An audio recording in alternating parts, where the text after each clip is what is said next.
Une nouvelle vidéo.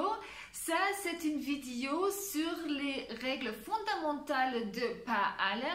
Il y a aussi une autre version. Ça, c'est la deuxième version de cette vidéo parce que après le temps, j'ai vu que la première vidéo, il n'y avait pas de Nikud. Et pour beaucoup de gens, ça c'était un problème où il n'y avait pas de traduction de ces verbes que je viens de conjuguer. Alors, j'ai fait une nouvelle édition de l'introduction à la conjugaison des Paal.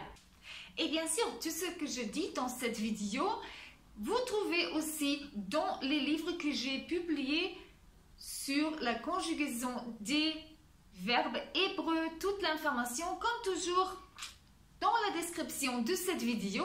Et bien sûr, il y a aussi Sabre TV. Et là-bas, vous apprenez aussi comment les Israéliens vraiment appliquent, utilisent la langue. Nous suivons toujours le même ordre, comme celui-ci, l'infinitif, le présent, le passé, le futur et l'impératif à la fin. Si vous voulez savoir quand chaque chapitre commence, vous pouvez consulter la description de cette vidéo. Nous commençons maintenant avec l'infinitif. Alors, la règle fondamentale. Cette vidéo traite seulement les règles fondamentales et pas les exceptions. La règle fondamentale pour l'infinitif. Alors, on commence avec la racine. Ici, nous voulons créer un infinitif de cette racine. Nous écrivons une lamette devant la racine et une vaf entre la deuxième et la troisième lettre. Pour toute cette vidéo, nous utilisons comme exemple cette racine que vous voyez ici en jaune. Et si nous appliquons la règle que nous venons d'apprendre à cette racine, nous arrivons à un infinitif qui s'appelle lisgor. Lisgor, ça veut dire en français fermer. Nous avons écrit une lamette devant la racine et une vaf entre la deuxième et la troisième lettre. Voilà, fini. On continue avec le présent. La règle fondamentale du présent, comme toujours, nous commençons avec la racine et maintenant nous allons créer le point de référence. C'est le point de référence pour toutes les conjugaisons et il se traite de la troisième personne masculin singulier. Ça, c'est votre héros, disons, pour toutes les conjugaisons en hébreu. Si vous connaissez la troisième personne masculin singulier, vous avez trouvé le point de référence et vous pouvez former toutes les autres personnes. Alors, on prend la racine et on met une vaf entre la première et la deuxième lettre. Et voilà, c'est ça. Et on lit Husoger. Husoger, ça veut dire il ferme.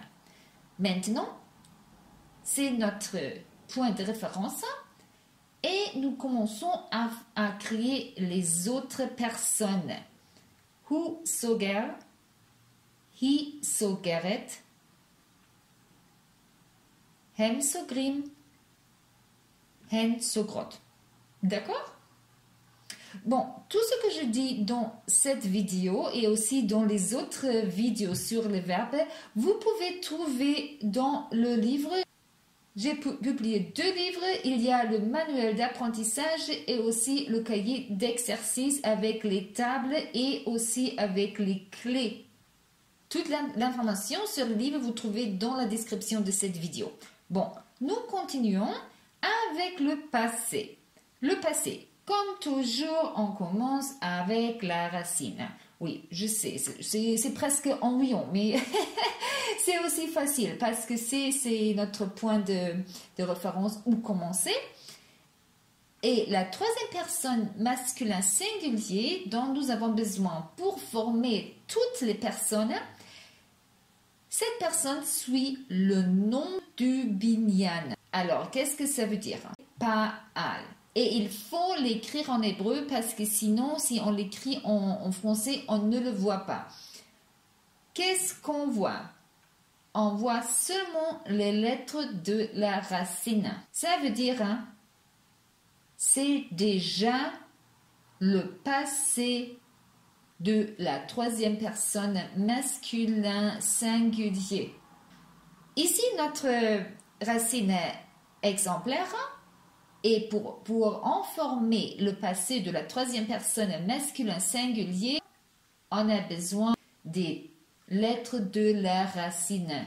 Hu sagar, il a fermé.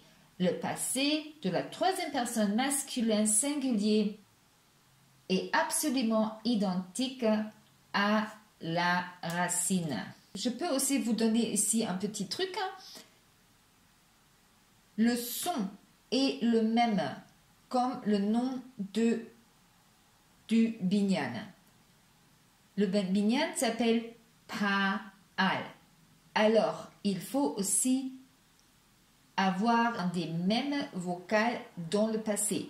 Pa'al, sagar. Vous voyez, c'est exactement la même chose. Pa'al, sagar. Ça vous donne déjà une piste. Alors, Hu sagar, il a fermé.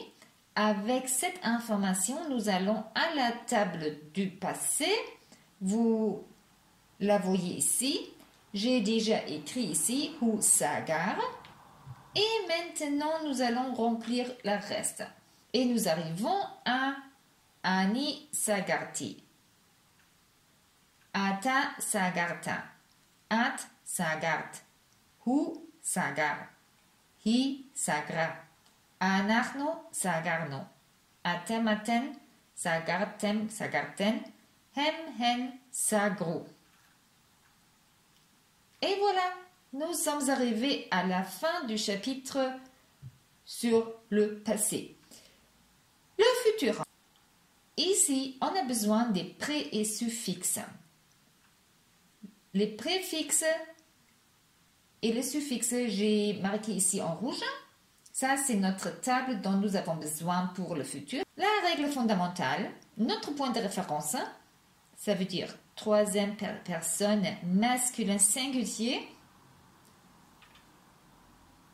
se crée par mettre une yud devant la racine et une vav entre la deuxième et la troisième lettre.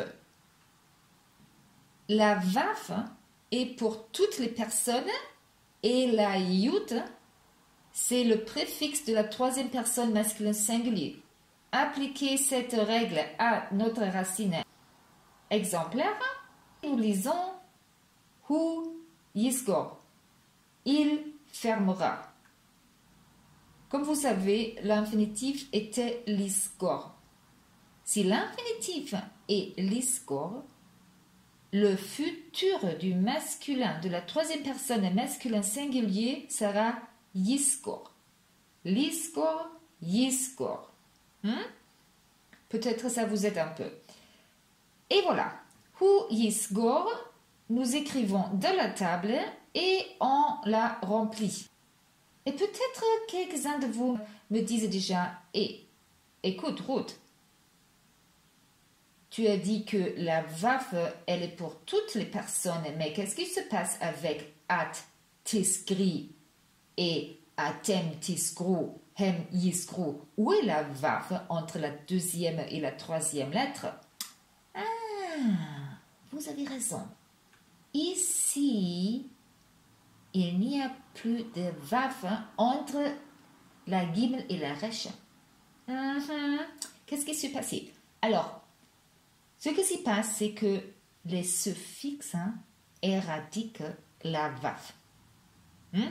Ça ne veut pas dire que la VAF n'était pas là. Ce sont les suffixes qui ont besoin d'espace dans la bouche. On ne peut pas le prononcer bien. Ce n'est pas tisguru ou tisguri, tisgri et tisgru, yisgru, pas yisguru ou yisguru. Non, c'est yisgru et tisgru.